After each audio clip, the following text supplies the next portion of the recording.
Hey guys, welcome back to another episode of Baby Ballers. It's been a while, finally all done for this school year, just in time to see South Korea beat Singapore 7-0 in the World Cup qualifiers. A very exciting game, a very happy game if you're a Korean national team fan. There is a ton to talk about, so let's jump right into it. So, starting with the events leading up to the match, as you guys may probably already know, Jurgen Klinsmann is long gone as the manager of the Korean national team. Briefly, Hwang Sonong, who was the manager of the U23 team, became interim manager for the March international break. It went pretty well. And there were rumors actually that if Hwang Sonong secured Olympic qualification for Korea, that he would actually be appointed as the permanent manager for Korea. He disastrously failed. Korea are not playing in the Olympics for the first time in 40 years. So he was quickly ousted as a managerial candidate.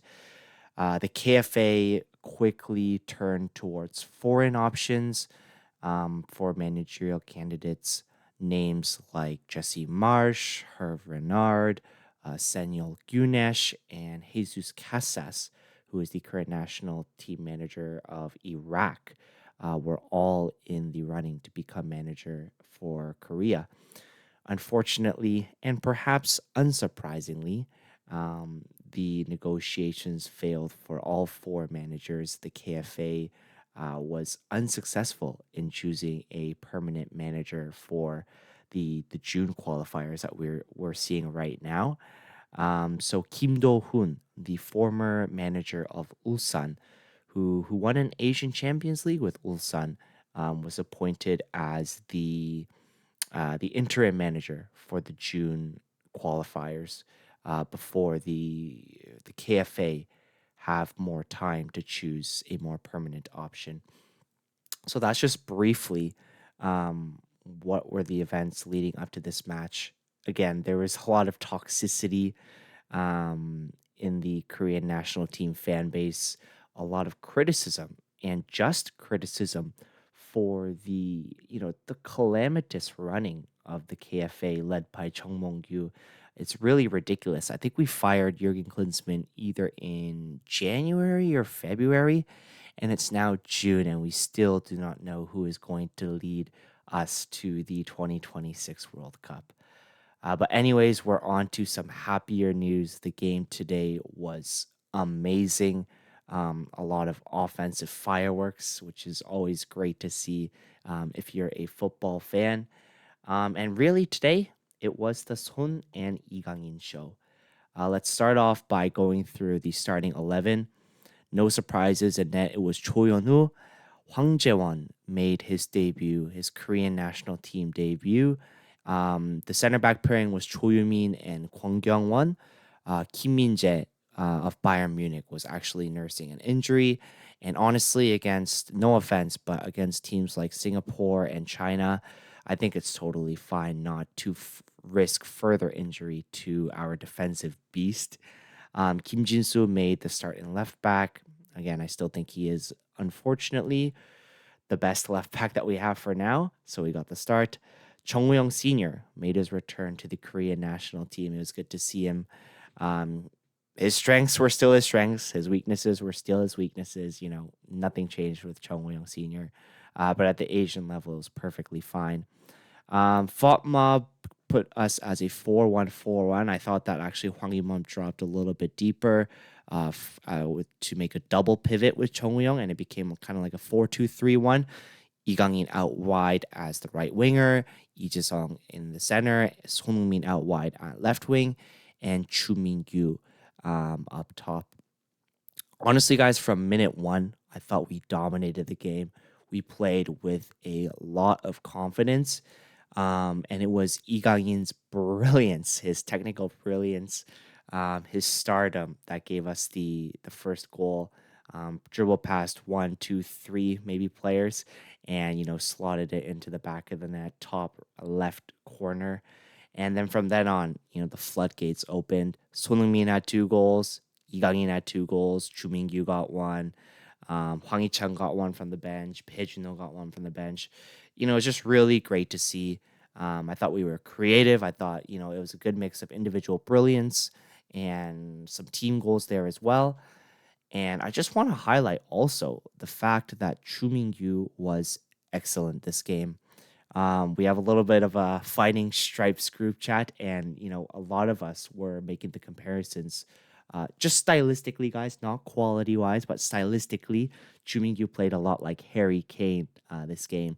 He was really good linking up with the midfielders. He helped play really well, and he was able to find the likes of Sonheungmin and Lee Kangin and really any of the midfielders in large pockets of space where they could freely do their own thing. He scored a brilliant header, something that we haven't seen from our strikers, especially Cho Gyu-sung. And all around, I thought he had a fantastic game. Moving on to some cons, some weaknesses. Even though it was Singapore, I did think that there were moments where we were defensively fragile, and especially aerially. Um, More so towards the beginning of the game, I thought that Cho Min and Kwon Kyung-won struggled in the air. There was a couple of free headers for the Singaporean attackers, and there's a few chances that where it was if it was a higher quality of opposition, then it would be a very different score line, and Choyonu would have had to been a lot busier. Um, how much of that has to do with Kim Min-jae being absent versus, again, a new manager? I don't know. But even, under when it was Paolo Bento, even at our best under Paolo Bento and Kim Min-jae was healthy, we still struggled a little bit with crosses into the box or corner kicks aerially. I don't know if you guys remember, but remember when we played Uruguay, we were very fortunate that Diego Godin's header hit the post. That did not make it 1-0 for Uruguay. Um, I don't know exactly how to improve that, but I think the next coach coming in has to improve our defense aerially, whether it's just bringing in a really big, physically imposing central defensive midfielder, working out the positioning a little bit better. I don't know. Something has to happen because we're going to get exposed as the World Cup qualification stages progress, and eventually at the World Cup as well, where there's some really good and physically imposing teams. Moving along, there were a ton of senior national team debuts today, which is always great to see. Hwang Jae-won started in the right back position. I thought he was great.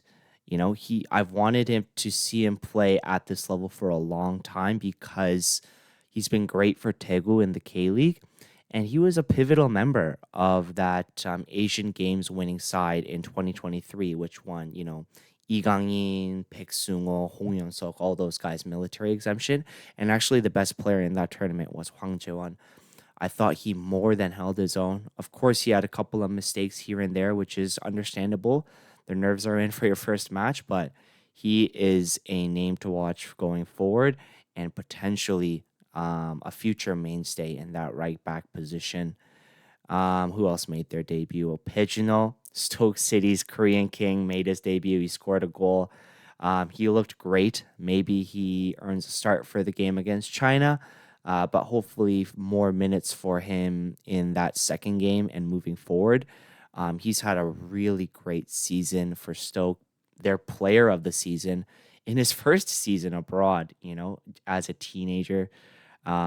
He is, I think, Lee Jae-sung's heir, whether that's in 2026 or beyond, but he has superstar potential. You can see the way he carries himself, the confidence that he has, the swagger that he has. It's all there. He just has to put it together. Park Sung-wook made his debut, a really experienced K-League defender.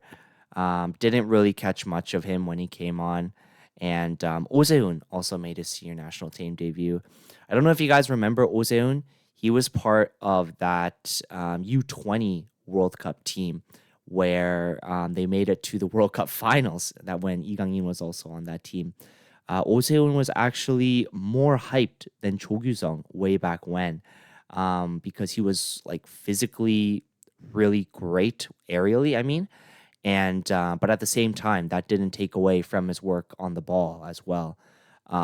He moved from Ulsan to the J League, had a bit of a struggle there in his first 1 to 2 years, but now he is flying. He's one of the top strikers in the J League, and he might be looking for a move abroad. And the nice thing with Ozeun is he completed his military exemption already.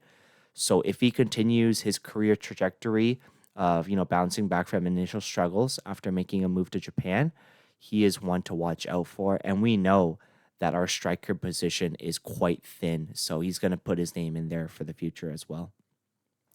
And finally, to end off, guys, I know that it's a very exciting result, big 7-0 win away from home, but a word of caution. With all due respect to Singapore, they are a very, very weak Asian opposition. We should be beating this kind of quality, 7-0, 5-0, 6-0 minimum. And, I think that it's almost too easy for us. It doesn't give us a challenge. It doesn't, identify our weaknesses. It doesn't give us, a lesson to learn and to take for the next game. And I think that, I know that we were away and I know that it was in Singapore, but again, I didn't think that the environment was hostile. There's still so many fans of sonheungmin, so many fans of Kangin. Even if you are Singaporean, there's a good likelihood that you liked someone from our national team, which made the environment quite welcoming for our players. With a caveat that I wasn't actually there at the stadium, just from what I was seeing on the screen and hearing on the screen. And I think moving forward, and I don't think the KFA will do this, I want us to schedule more friendlies abroad against higher level of opposition. You saw it when we played Wales away in Cardiff. We struggled that game. Um, we need to be get more experience playing in hostile environments, playing against more experienced, more talented teams, because our goal is not really to become kings of Asia. Our goal is to be competing with the likes of the European teams, the South American teams, the top African teams. We want to be there at the World Cup. We want to make it to the quarterfinals, the semifinals again. And beating Singapore and feeling good about ourselves, that's not really going to help us in that journey. Famously, when we made that incredible run in 2002 under Gus Hiddink, I think we played what? We played France. We played a whole bunch of really strong teams leading up to the 2002 World Cup. And yeah, we were embarrassed, but we were able to learn from that and grow from that. And I don't know if a lot of that has been happening in the last few years for this Korean national team. So I would like to see the KFA forfeit some of their financial earnings playing easy, um, friendly games in Korea and really challenge this team and see where we can take our success, in playing in hostile environments. And then in terms of what's next, guys, immediately we're going to play China. And I think that wraps up the second stage of World Cup qualifiers. We're pretty much locked in to move on to the next round. And a big win against China could knock them out of World Cup qualifying, which would be amazing.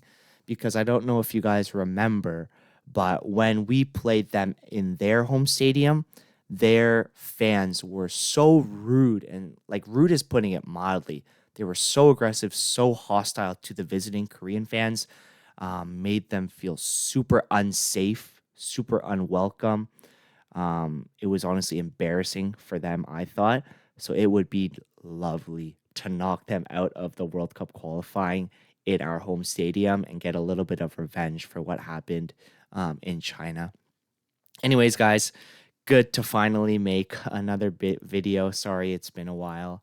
Hopefully, many, many more to come this summer. Let's keep cheering our boys on. Hopefully, we also find out a little bit more about who's going to be leading us into 2026.